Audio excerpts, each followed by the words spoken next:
The first sound I hear in the morning is my stomach.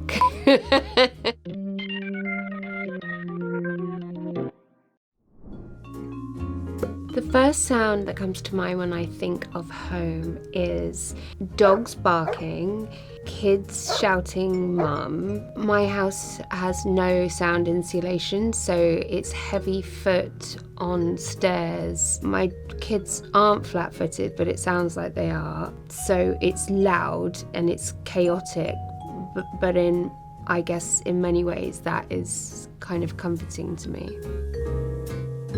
The first story I remember being read as a child was either The Hungry Caterpillar or The Secret Garden. I hate karaoke. I absolutely loathe karaoke. If you are someone who has sung professionally, there's always this like pressure to be like really good.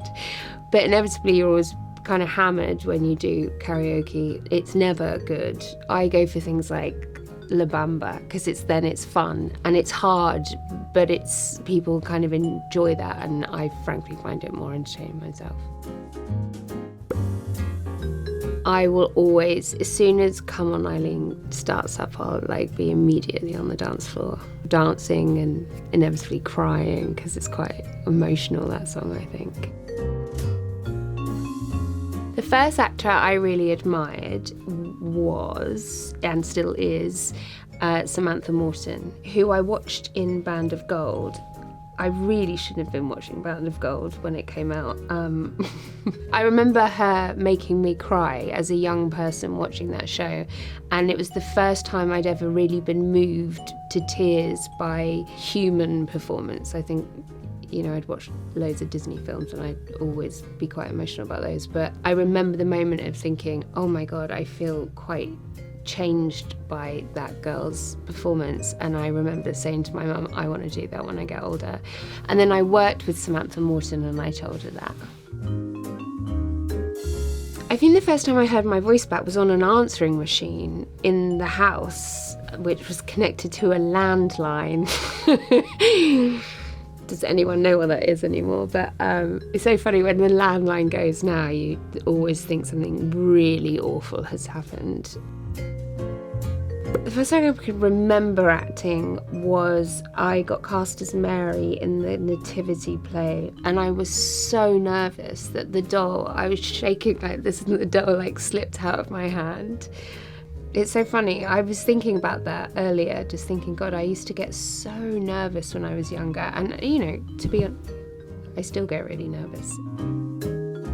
When I went to drama school, I had a teacher called Martin Beaumont, and he was my drama teacher, and he was the one who said you should think about acting professionally. And it's like that one person that sees something in you that you don't necessarily know you possess, or you can't imagine it beyond your own head. I remember it was all cemented the minute he said that. There was one actor I was working with who said that it's really just much better if you do like low humming, just to like warm your voice up and sort of to yourself, instead of like scales, which for me can really exhaust my vocals like up front. So it's a lot of to yourself. And then I do some like, it's like a thing we do as actors. It's really embarrassing, and I always do it behind a closed hand. It's you just blow your lips out so you're ready to like enunciate. Lots of this. It's just getting all that working so you can pronounce words properly, because actually I have a habit of getting quite lazy in my speech and like sitting back on things. Talk to people, have a fizzy drink, book an Uber. Compelling, tragic, thrilling, moving, and festive. You have to listen to find out.